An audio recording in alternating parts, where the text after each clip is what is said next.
2 Samuel pasal 1. Daud menerima kabar kematian Saul.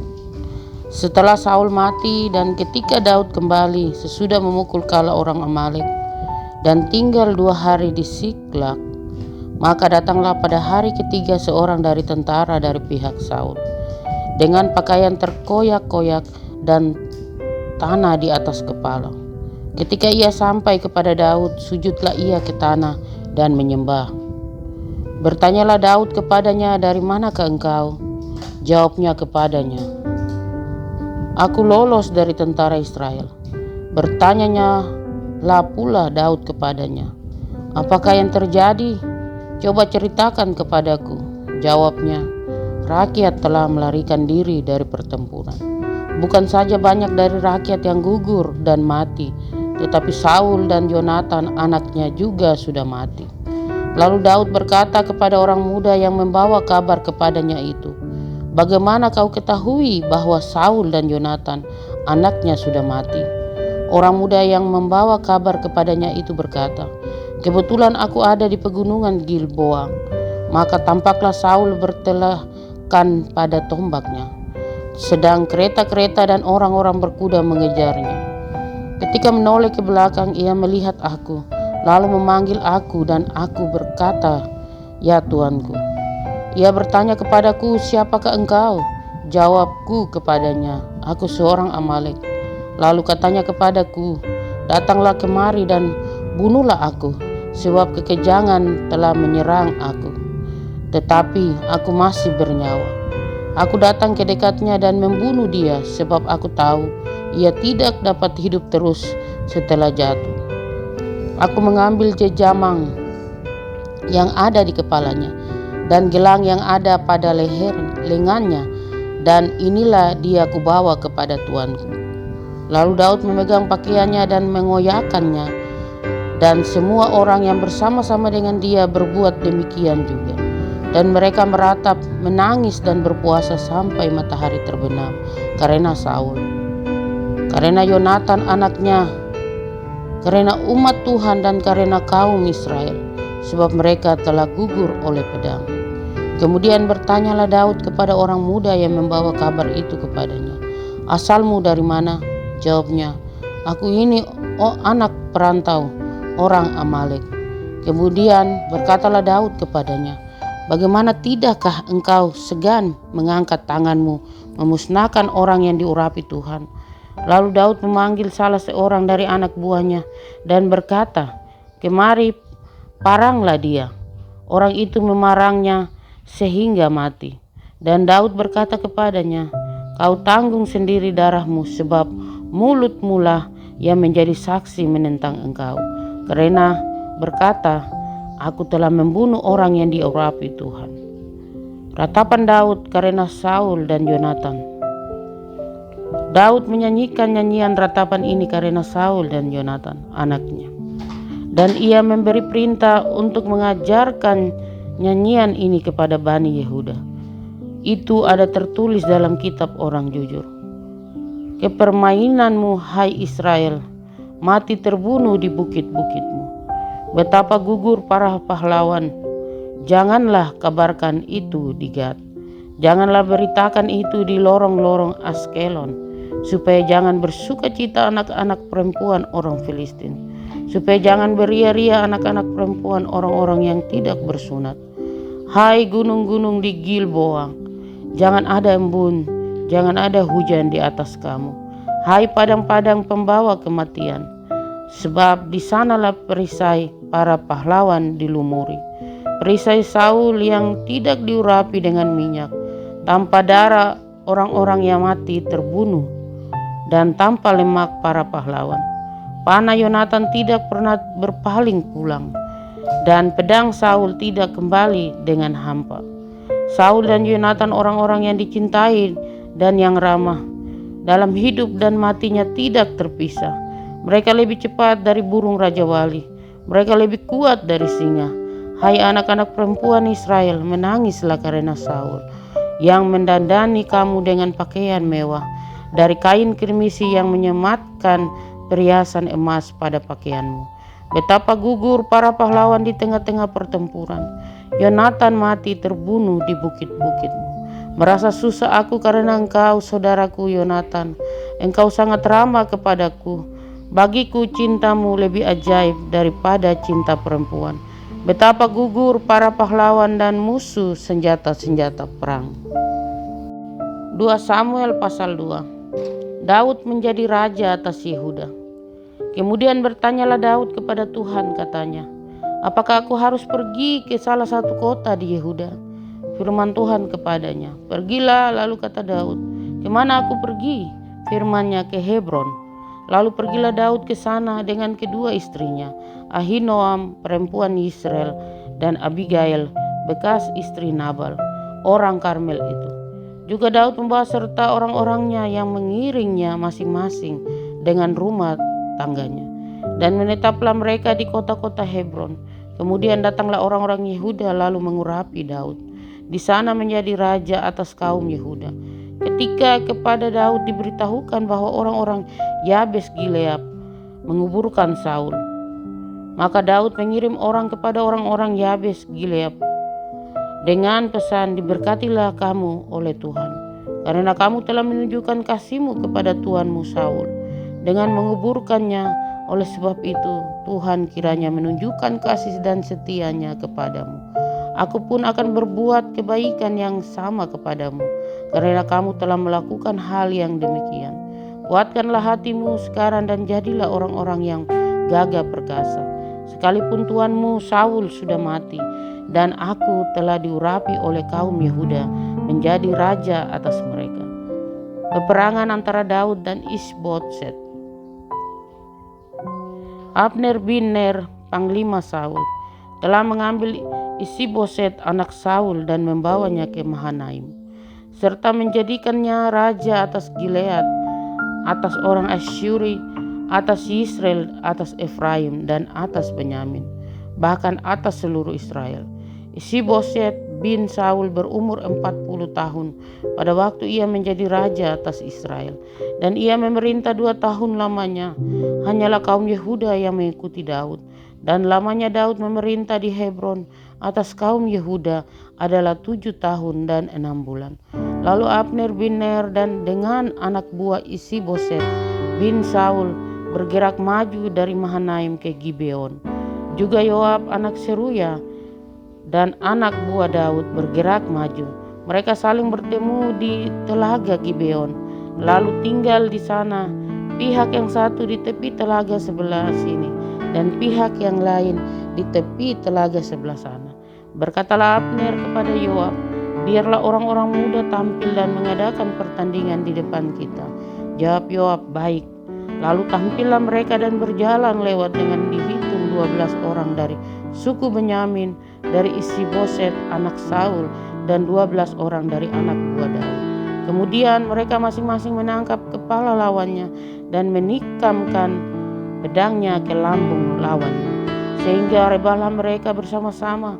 Sebab itu tempat itu disebutkan orang Helkat Hasurim, letaknya dekat Gibeon. Pada hari itu pertempuran sangat hebat, dan Abner serta orang-orang Israel terpukul kalah oleh anak buah Daud. Ketika anak laki-laki Seruya yakni Yoab, Abisai, dan Asael ada di sana.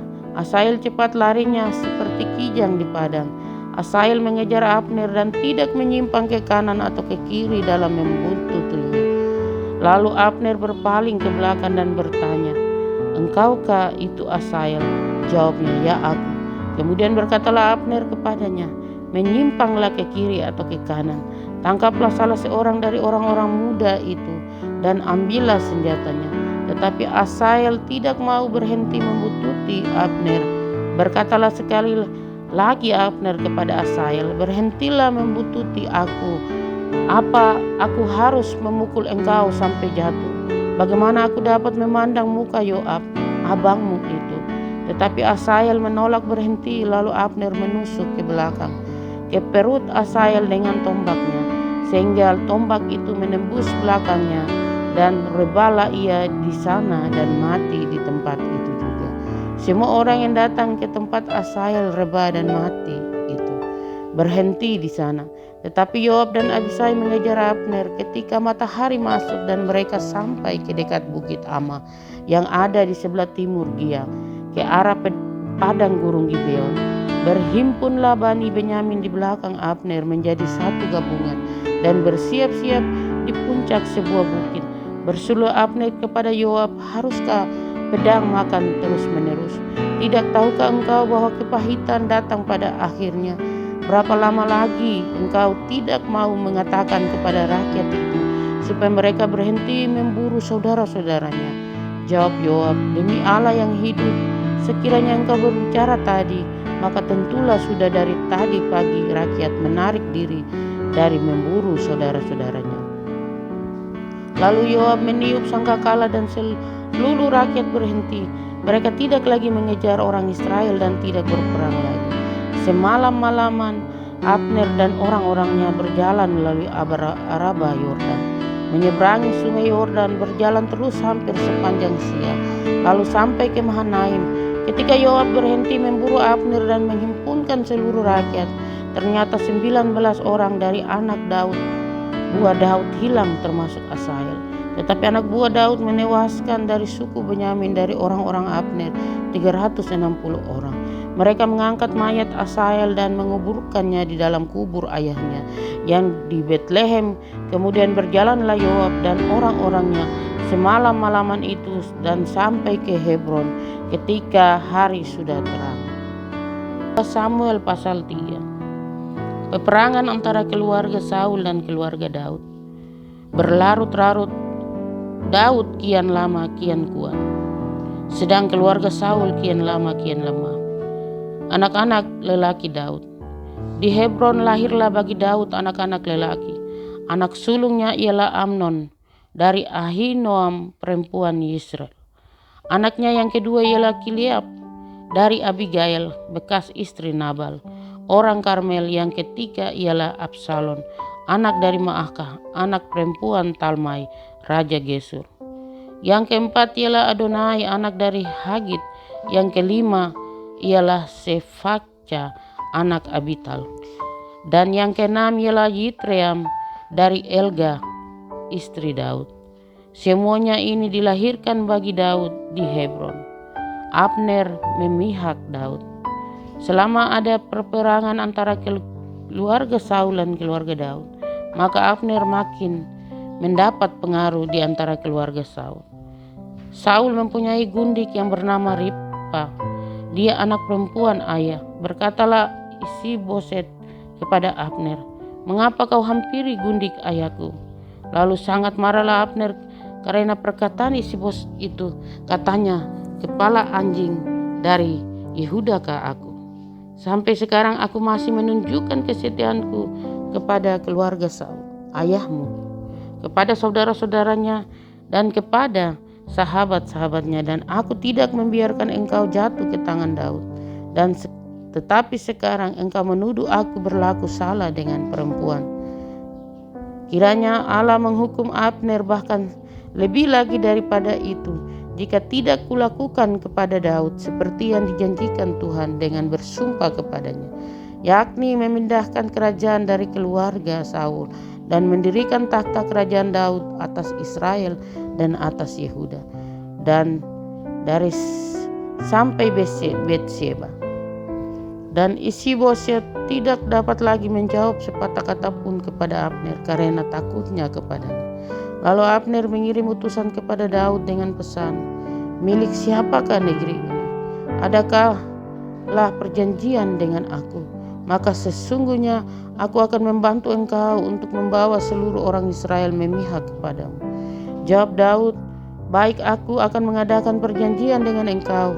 Hanya satu hal ku minta daripadamu, yakni engkau tidak akan menghadap aku, kecuali jika engkau membawa lebih dahulu Mikhal, anak perempuan Saul. Apabila engkau datang menghadap aku. Daud mengirim utusan juga kepada Isi-Boset, anak Saul, dengan pesan, berikanlah istriku Mikhal yang telah kuperoleh dengan 100 kulit khatan orang Filistin. Lalu Isi-Boset menyuruh mengambil perempuan itu daripada suaminya, yakni Paltiel bin Lais, dan suaminya berjalan bersama-sama dengan dia sambil mengikuti dia dengan menangis sampai ke Bahurul. Lalu berkatalah Abner kepadanya, "Ayo pulanglah." Maka pulanglah ia. Sementara itu berundinglah Abner dengan para tua-tua orang Israel, katanya, "Telah lama kamu menghendaki Daud menjadi raja atas kamu. Maka sekarang bertindaklah, sebab Tuhan sudah berfirman tentang Daud demikian. Dengan perantaraan hambaku Daud, aku akan menyelamatkan umatku Israel dari tangan orang Filistin dan dari tangan semua musuhnya." Abner berbicara dengan orang Benyamin. Pula Abner pergi membicarakan dengan Daud di Hebron segala yang sudah dipandang baik oleh orang Israel dan oleh seluruh kaum Benyamin. Ketika Abner datang kepada Daud di Hebron bersama-sama 20 orang, maka Daud mengadakan perjamuan bagi Abner dan orang-orang yang menyertainya. Berkatalah Abner kepada Daud, "Baiklah, aku bersiap untuk pergi mengumpulkan seluruh orang Israel kepada tuanku raja, kepada mereka mengadakan perjanjian dengan tuanku, dan tuanku menjadi raja atas segala yang dikehendaki hatimu." Lalu Daud membiarkan Abner pergi, dan berjalanlah ia dengan selamat. Abner dibunuh oleh Yoab.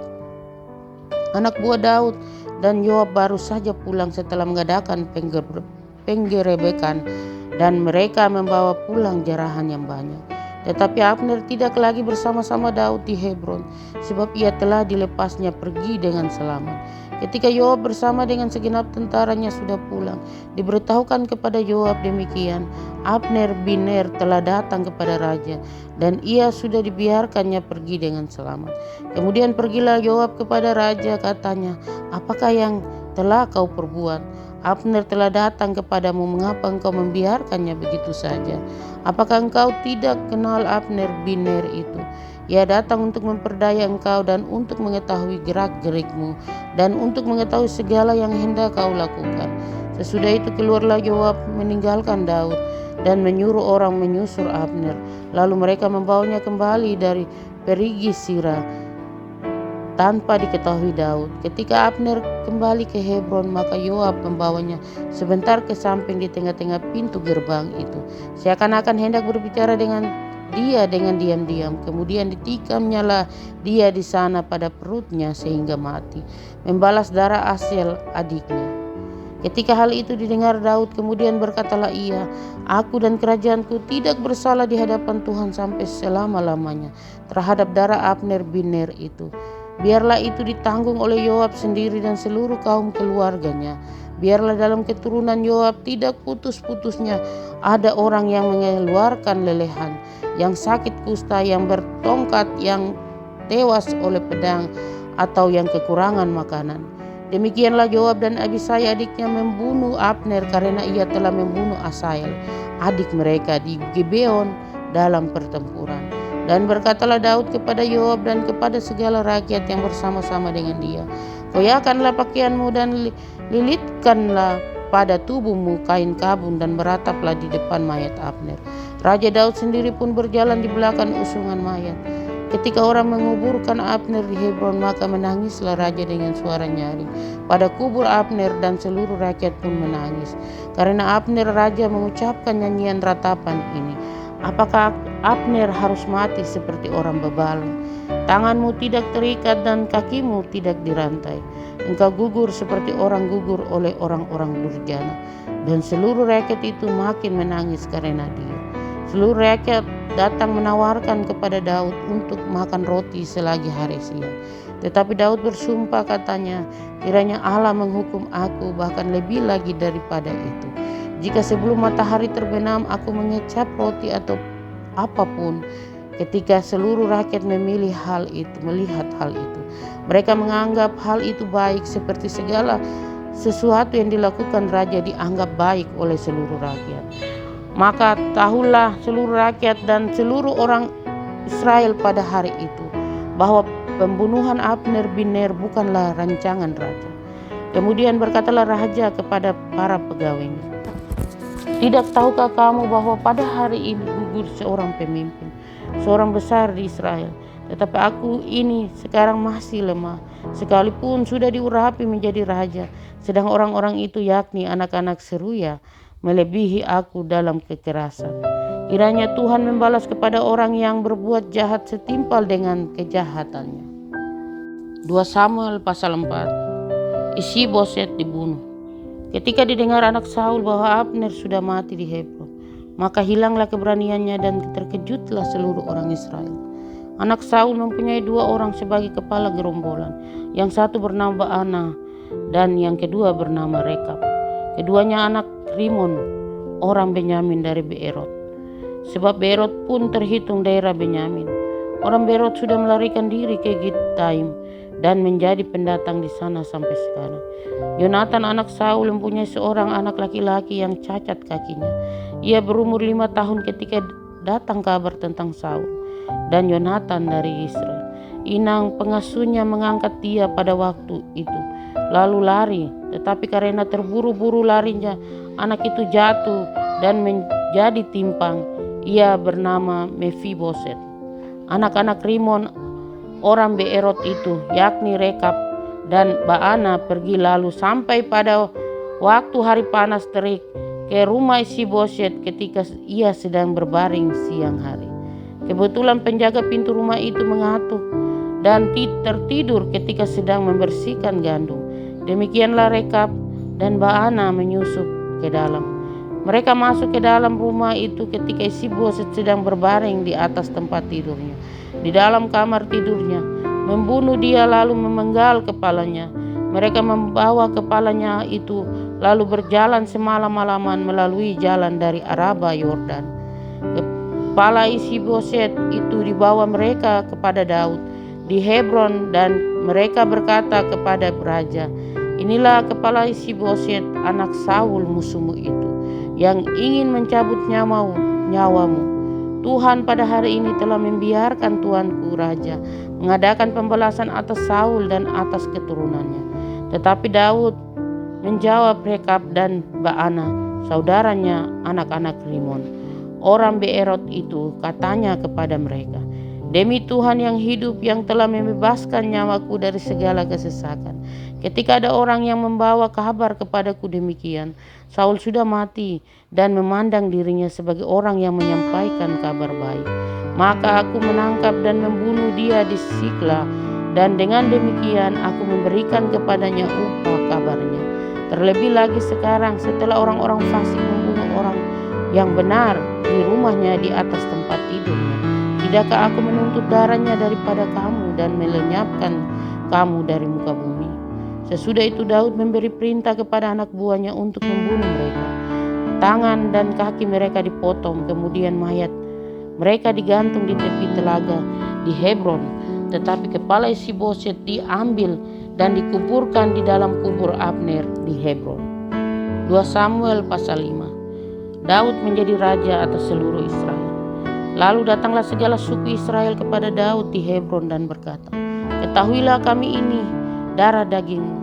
Telah lama ketika Saul memerintah atas kami, engkaulah yang memimpin segala gerakan orang Israel, dan Tuhan telah berfirman kepadamu, engkaulah yang harus mengembalakan umatku di Israel, dan engkaulah yang menjadi raja atas Israel." Maka datanglah semua tua-tua Israel menghadap raja di Hebron. Lalu Raja Daud mengadakan perjanjian dengan mereka di Hebron di hadapan Tuhan. Kemudian mereka mengurapi Daud menjadi raja atas Israel. Daud berumur 30 tahun pada waktu ia menjadi raja. 40 tahun lamanya ia memerintah di Hebron. Ia memerintah atas Yehuda 7 tahun, 6 bulan, dan di Yerusalem ia memerintah 33 tahun atas seluruh Israel dan Yehuda. Daud merebut Yerusalem dan menetap di sana. Lalu raja dengan orang-orangnya pergi ke Yerusalem menyerang orang Yebus, penduduk negeri itu. Mereka itu berkata kepada Daud, "Engkau tidak sanggup masuk kemari. Orang-orang buta dan orang-orang timpang akan mengenyahkan engkau." Maksud mereka, Daud tidak sanggup masuk kemari. Tetapi Daud merebut kubu pertahanan Sion, yaitu kota Daud. Daud telah berkata pada waktu itu, "Siapa yang hendak memukul kepala orang Yebus, haruslah ia masuk melalui saluran air itu." Hati Daud benci kepada orang-orang timpang dan orang-orang buta. Sebab itu orang berkata, orang-orang buta dan orang-orang timpang tidak boleh masuk bait. Dan Daud menetap di kubu pertahanan itu dan menamainya kota Daud. Ia memperkuat sekelilingnya, mulai dari Milo ke bagian dalam. Lalu makin lama makin besarlah kuasa Daud, sebab Tuhan Allah semesta alam menyertainya. Istana dan rumah tangga Daud. Hiram raja negeri Tirus mengirim utusan kepada Daud dan kayu alas, tukang-tukang kayu dan tukang-tukang batu. Mereka mendirikan istana bagi Daud. Lalu tahulah Daud bahwa Tuhan telah menegakkan dia sebagai raja atas Israel dan telah mengangkat martabat pemerintahannya oleh karena Israel umat. Daud mengambil lagi beberapa gundik dari istri dari Yerusalem setelah ia datang dari Hebron, dan bagi Daud masih lahir lagi anak-anak lelaki dan perempuan. Inilah nama anak-anak yang lahir bagi dia di Yerusalem: Syamua, Sobab, Natan, Salomo, Yibar, Elisua, Nefek, Yafia, Elisama, Eliada, dan Elifelet. Daud memukul kala orang Filistin. Ketika didengar orang Filistin bahwa Daud telah diurapi menjadi raja atas Israel, maka majulah semua orang Filistin untuk menangkap Daud. Tetapi Daud mendengar hal itu, lalu ia pergi ke kubu pertahanan. Ketika orang Filistin itu datang dan memencar di lembah Refaim, bertanyalah Daud kepada Tuhan, apakah aku harus maju melawan orang Filistin itu? Akan kau serahkankah mereka ke dalam tanganku? Tuhan menjawab Daud, majulah, sebab aku pasti akan menyerahkan orang Filistin itu ke dalam tanganmu. Lalu datanglah Daud di Baal Perasim dan memukul mereka kalah di sana. Berkatalah ia, Tuhan telah menerobos musuhku di depanku seperti air menerobos. Sebab itu orang menamakan tempat itu Baal Perasim. Orang Filistin itu meninggalkan berhalanya di sana, lalu Daud dan orang-orangnya mengangkatnya. Ketika orang Filistin maju sekali lagi dan memencar di lembah Refaim, maka bertanyalah Daud kepada Tuhan, dan ia menjawab, janganlah maju, tetapi buatlah gerakan lingkaran sampai ke belakang mereka, sehingga engkau dapat menyerang mereka dari jurusan pohon-pohon kertau. Dan bila engkau mendengar bunyi derap langkah di puncak pohon-pohon kertau itu, maka haruslah engkau bertindak cepat, sebab pada waktu itu Tuhan telah keluar berperang di depanmu untuk memukul kala tentara orang Filistin. Dan Daud berbuat demikian seperti yang diperintahkan Tuhan kepadanya. Maka ia memukul kala orang Filistin mulai dari Geba sampai dekat Geser.